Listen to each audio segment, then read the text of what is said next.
In the wake of a deadly house fire Wednesday in Champion Township, the fire chief there is stressing the need for adequate staffing.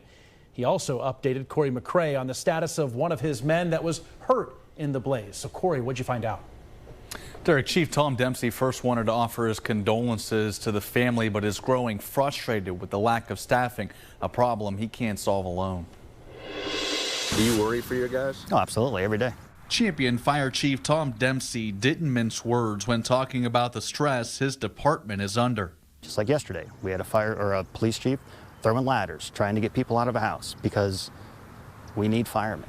A luxury the department can't afford on its current operating budget. Well, he asked for the combined levy, 2 years ago, which would have staffed both the police and fire departments and allowed for equipment updates, but residents voted no. Nobody wants new taxes. I understand that, but also I have a job to do. I have to identify the deficiencies in my department.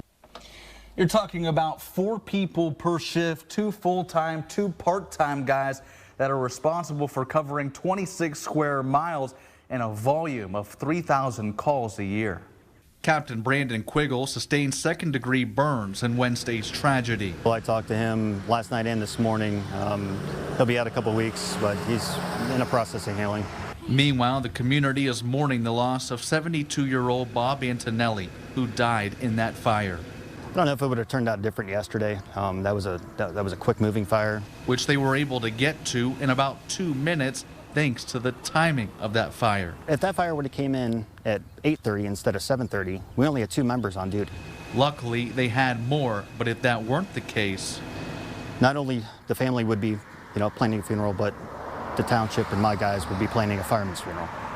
Dempsey says they need to sit down with the union and trustees to find a way to address this issue. With more local news, I'm Corey McCray.